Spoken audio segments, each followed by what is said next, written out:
नमस्कार। तिब्बत टीवी के हिंदी प्रसारण में आप सबका स्वागत है। तिब्बत टीवी के साप्ताहिक हिंदी समाचार में हम दर्शकों को परम पावन दलाई लामा, वर्तमान तिब्बत की परिस्थिति, निर्वासन में तिब्बत और तिब्बत मुक्ति साधना के संदर्भ में जानकारी प्रस्तुत करते हैं। आपके साथ मैं हूं तेंजिन नोरबू।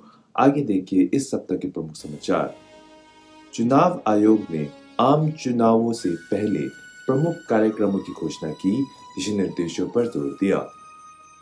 केंद्रीय तिब्बती प्रशासन ने भारत का 77वां गणतंत्र दिवस मनाया। शिलोंग तिब्बती बस्ती में कट्टर तिब्बत कार्यकर्ता श्री संदेश मिश्रम का स्वागत किया। पेरिस में विजडम ऑफ हैप्पीनेस की विशेष स्क्रीनिंग ने दर्शकों को आकर्षित किया। प्रतिनिधि डॉक्टर आर्या ने दक्षिण कोरिया यात्रा का समापन किया।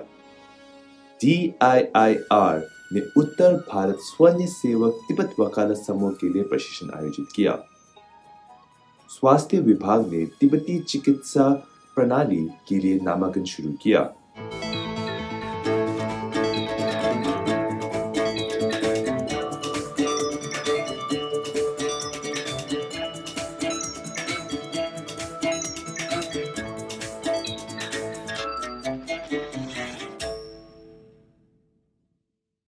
सिक्योंग और 18वीं निर्वासित तिब्बती संसद के सदस्यों के लिए 2026 तिब्बती आम चुनावों की अगुवाई में मुख्य चुनाव आयुक्त ने इस बुधवार को प्रेस के सदस्यों को प्रमुख चुनाव कार्यक्रमों के बारे में जानकारी दी, आधिकारिक दिशा निर्देशों को दोहराया और चुनाव आयोग के कामकाज पर स्पष्टीकरण जारी किया।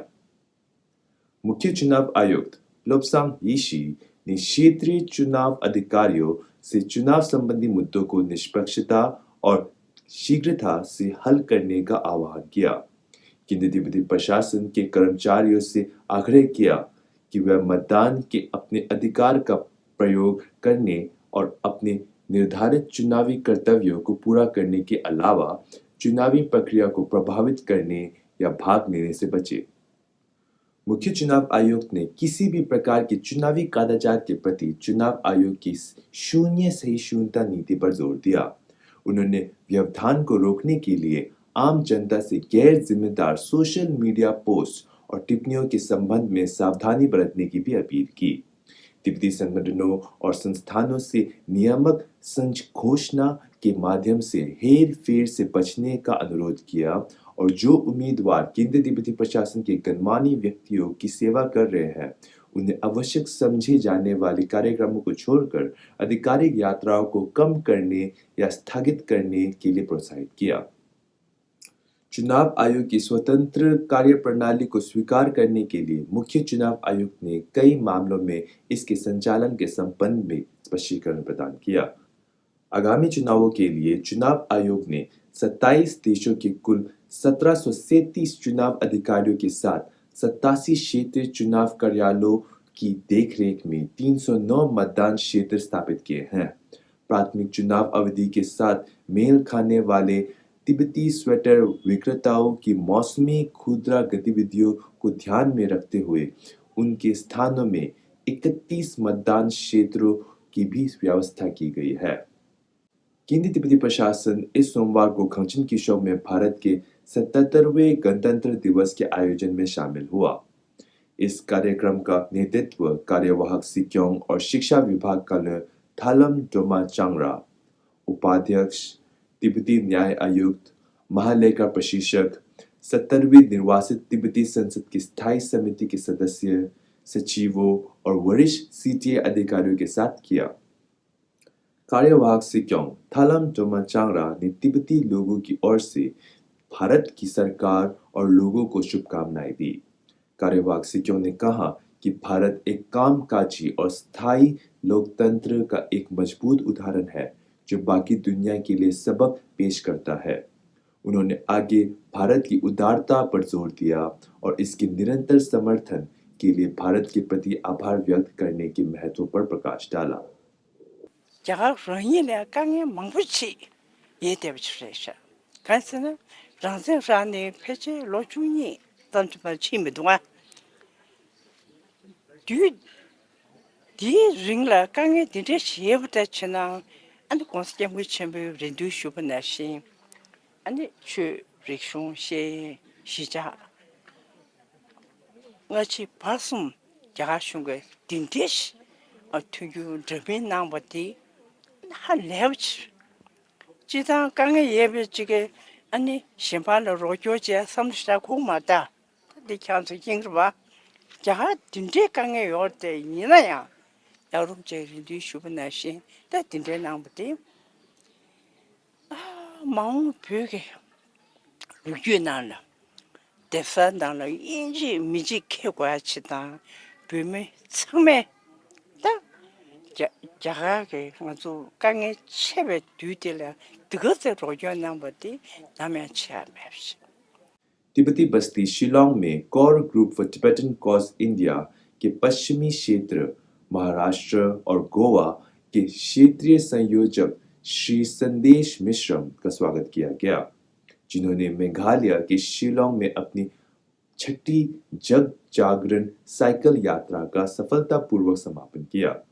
तिब्बत में बिगड़ती मानवाधिकार स्थिति के बारे में भारतीय जनता के बीच जागरूकता बढ़ाने के लिए 3 राज्यों से लगभग 2400 किलोमीटर की दूरी तय करते हुए 9 दिसंबर 2025 को अरुणाचल प्रदेश में भारत तिब्बत सीमा के पास बुमला से स्वतंत्रता के लिए अभियान तिब्बत के लिए बोलना थीम वाली यात्रा शुरू हुई और 21 जनवरी 2026 को शिलोंग मेघालय में सफलतापूर्वक संपन्न किया। शिलोंग में तिब्बती निपटान कार्यालय ने एक प्रेस कॉन्फ्रेंस आयोजित की, जिसमें श्री संदेश मिश्रम, जिन्हें तिब्बती लोग साम्ते निशी के नाम से जानते हैं, उन्होंने तिब्बत में बिगड़ती मानवाधिकार स्थिति और भारत की राष्ट्रीय सुरक्षा पर इसके गंभीर प्रभावों पर प्रकाश डाला। ब्यूरो दू तिब्बत पेरिस और खुदे आयोजित समिति ने पिछले शनिवार को पेरिस में यूजीसी डैंटन सिनेमा में विचित्र फिल्म विस्डम ऑफ हैप्पीनेस की एक विशेष स्क्रीनिंग की मेजबानी की। इस कार्यक्रम में 300 लोग उपस्थित थे और एक सार्थक जीवन की खोज की इर्द गिर्द चिंतन, संबंध और संवाद की एक दोपहर के लिए विभिन्न प्रकार के दर्शकों को एक साथ लाया गया था। यूरोपीय संघ और पश्चिमी यूरोप में परम पावन दलाई लामा के प्रतिनिधि रिंजिन गेंखांग ने अपनी प्रारंभिक टिप्पणियों में कोरोना वर्ष के महत्व पर प्रकाश डाला। व्यापक सार्वजनिक पहुंच सुनिश्चित करने के लिए इस विशेष कार्यक्रम में रियायती टिकटों की पेशकश की गई थी।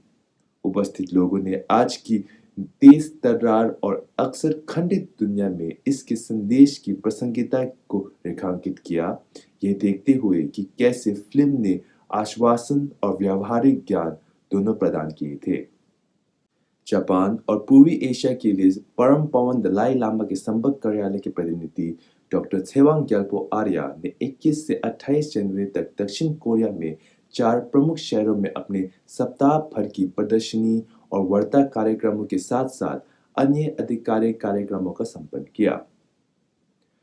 कोरिया में तिब्बती समुदाय ने विशेष शांति में परम पावन दलाई लामा के जीवन और योगदान पर फोटो प्रदर्शनी का आयोजन किया। प्रतिनिधि डॉक्टर आर्या ने 7वीं सदी के तिब्बती सम्राट सोनसेन गाम्पो और 13वीं सदी के ड्रुंग्यू छोगेल फाक्पा के समय से कोरिया और तिब्बत के बीच प्राचीन संबंधों पर बात की और अपनी पुस्तक हार्नेसिंग द ड्रैगन्स फ्यूम का कोरियाई संस्करण जारी किया। प्रतिनिधि डॉक्टर आर्या ने जुंगते म्योल फाउंडेशन के रेवरेंड नुएंग हेंग से भी मुलाकात की और क्षेत्र में तिब्बती भिक्षुओं को उनकी सभी मदद और मार्गदर्शन के लिए फाउंडेशन को धन्यवाद दिया। उन्होंने सुकचोंसा मंदिर के रेवरेंड मास्टर जिनो से मुलाकात की और परम पावन दलाई लामा के शांति और करुणा के संदेश को बढ़ावा देने के लिए उनका मार्गदर्शन मांगा। अपनी यात्रा के अंतिम चरण में प्रतिनिधि डॉक्टर आर्या ने विवेंसा मंदिर के रेवरेंड खिन सुनिम से मुलाकात की और तिब्बती छात्रों को कोरियाई विश्वविद्यालयों में अध्ययन को प्रायोजित करने के लिए उन्हें और उनके मंदिर को धन्यवाद दिया और युवा तिब्बतियों को शिक्षित करने में निरंतर समर्थन का अनुरोध किया।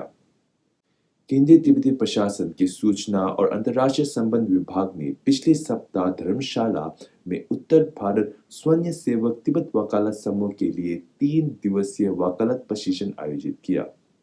केंद्रीय तिब्बती प्रशासन के लोक सेवा आयोग के अध्यक्ष कारमा यीशी ने प्रतिभागियों को अपने संबोधन में निरंतर तिब्बत वकालत में तिब्बती युवा की महत्वपूर्ण भूमिका पर जोर दिया और अपनी पेशेवर यात्रा से प्राप्त व्यावहारिक उदाहरणों को साझा किया और दैनिक जीवन में तिब्बती भाषा और संस्कृति के संरक्षण के महत्व पर जोर दिया।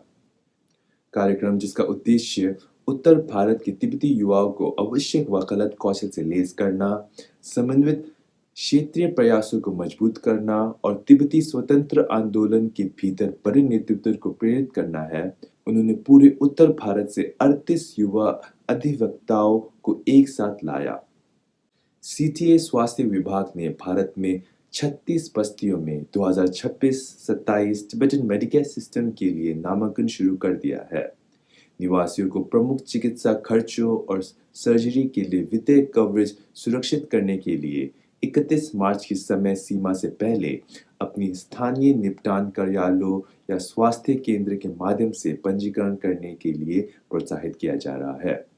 वित्तीय वर्ष 2025 से 26 के दौरान 22,412 नामांकित सदस्यों में से चिकित्सा प्रणाली 2,154 सदस्यों के लिए 2 मिलियन रुपए खर्च को कवर करने में सक्षम थी। इसी के साथ आज का समाचार यही समाप्त होता है। अगले हफ्ते हम फिर मिलेंगे, तब तक के लिए मुझे आज्ञा दीजिए। धन्यवाद।